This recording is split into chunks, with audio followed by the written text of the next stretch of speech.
Welcome back. This is the Skin Therapy Show. Thank you so much for staying tuned this evening. I'm still here with the gorgeous ladies, Nisi and Zoe. Before we took a commercial break, Zoe, there's a point that you wanted to drive through. Kindly just carry on. Okay, I wanted to emphasize on how the stretch marks or the scars are formed. Normally, lack of good skincare or knowledge, how to maintain your skin. Because as I told you, you slow down the aging process of the skin. You don't actually stop the skin from aging. Normally, we are losing natural body oils. And a lot of women are asking, I go into the supermarket and I buy this lotion and after a few hours, I'm all pale and it doesn't seem to have worked. A lot of women are asking, where can I get a moisturizer that I don't have to keep reapplying during the day? Yeah, but the genesis of the stretch marks or the scarring, it's actually based on your resume, as I said earlier on. Because to get a stretch mark, you have to know, okay, did I put on weight? Did I lose weight? And what moisturizer did I use? Because generally, a stretch mark is elasticity from your skin. Your skin stretched to a level where it got torn. And that's why you see a lot of pregnant women are complaining, please help us, you know. We don't want these marks after getting the babies. So how do we avoid having the stretch marks?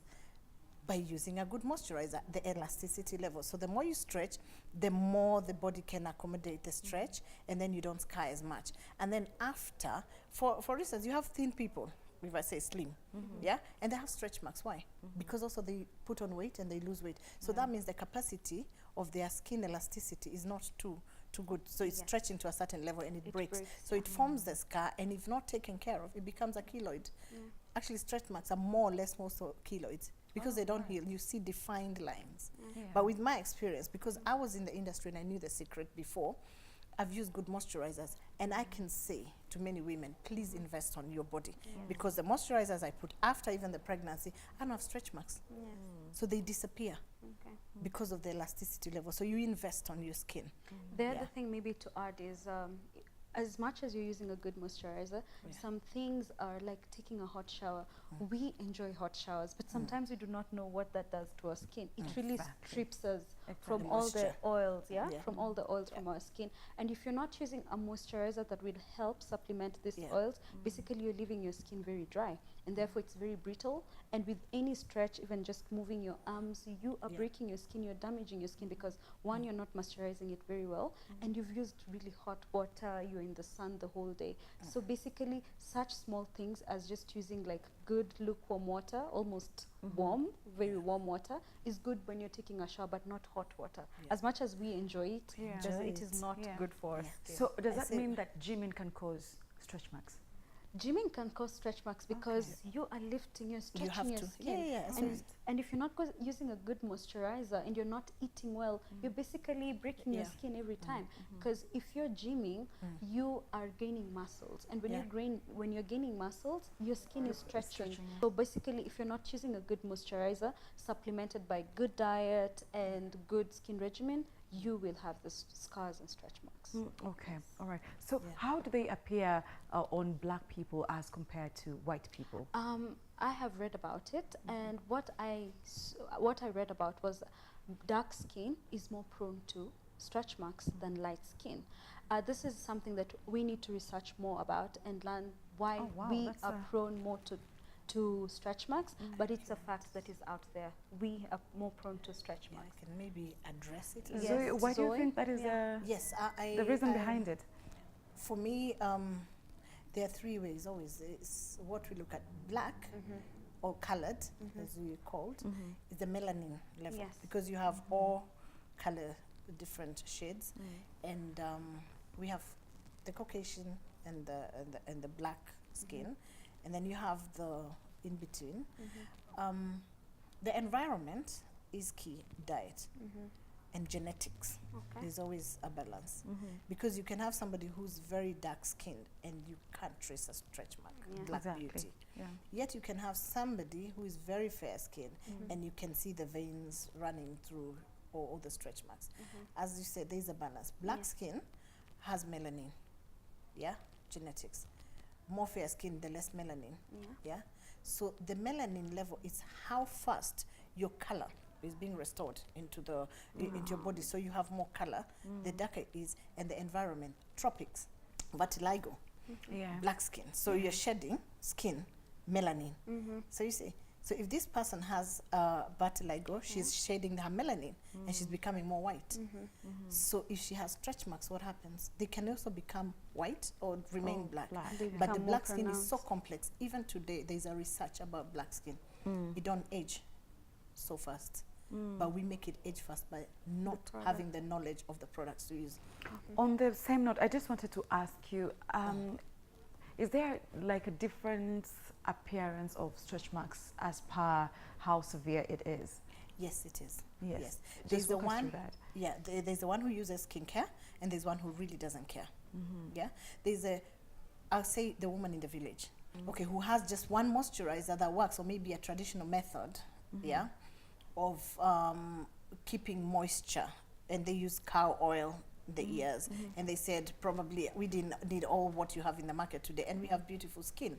But what they are forgetting, then the food was more natural. Now we have a lot of chemical in our foods, so we are taking that, it's going in our bloodstream, we are aging faster, and there's difference. The sun, the ozone layer also is lowered, so there's a lot more precaution. So just to emphasize, skincare products are most harmful when it's gone off and when it's oxidized. Bacteria grows with your, I always say makeup, skincare, please keep them clean, because the worst bacteria, apart from the one that comes from the fridge, it's on skincare. Mold, fungi grows. Once you use that on your skin again, it finds a new home. That is your skin, so it can incubate there. So once it's open, it has its shelf life. Use it as fast as you can. And if you've taken a break for many months or years, please don't use it. Go back to the shop, call that a loss, and buy a new one. I do agree with Zoe to the fact that you need to store the product well. I do agree with that 100%. You don't expect to leave it open and find the goodness as it was. Just as if you're taking care of the product well, it will still work for you. Right, so before we wind up, maybe Zoe, I can have your final views, any questions that you have. Yes, I do have a question. Yes, I'm happy, and I always tell women, please just invest on your skin, and there's always a solution to every problem. And if you don't know what to use, contact us always. We are there to help you. Yes. Nancy, your final views as you also tell us the other fun ways of using Biooil. Okay. The other fun ways to use Biooil, other than just scars and stretch marks, you could use Biooil for your baths. When you're taking after you're tired after work, just put a bit of few drops in the water and soak yourself inside. It helps to supplement the oils from your skin, and also just use it for your manis and pedis, because also you want your cuticles looking fantastic, because when you go for this beauty things, sometimes they use harsh chemicals on your skin. So when you're using a good product, it helps to supplement the oils on your skin as well. You can use it on your dreadlocks because it's very light. It does not clog the hair, because sometimes you would see someone with really nice dreadlocks but they do not look well kept. Biooil is a really good moisturizer to use on your hair as well. Apart from dreadlocks, you can use it as a moisturizer, hair cream. Hair oil. On hair your oil. lines, It's actually treatment. a really good oil. Treatment. I mean hair treatment. Thank you so much, Sarah, for having me here today. And I hope I've spoken to the consumers where you can find Biooil. Just step into any supermarket and you'll find Biooil there at very affordable prices. I still insist that these are really good affordable prices for our consumers. Ladies, thank you so much for joining me on this week's edition of the Skin Therapy Show. It's been fun discussing scars and stretch marks, and I know this is one of the topics that a lot of people are, interested in, and it's just amazing how we can get to sit down and talk about it. And I'm sure most of you viewers will love us to continue, but because of time we can't. I'm sure by now we have the Kimfei contacts on your screens. Just please be sure to get in touch with them in case you need Biooil online. And just to let you know that this conversation does not end right here. We're still live on our social media pages. You can contact us on Facebook, The Skin Therapy Show, Instagram and Twitter at The Skin Therapy Show. Thank you so much for joining us. From me, Nisi and Zoe, we say good night. Have a very blessed week. Bye-bye.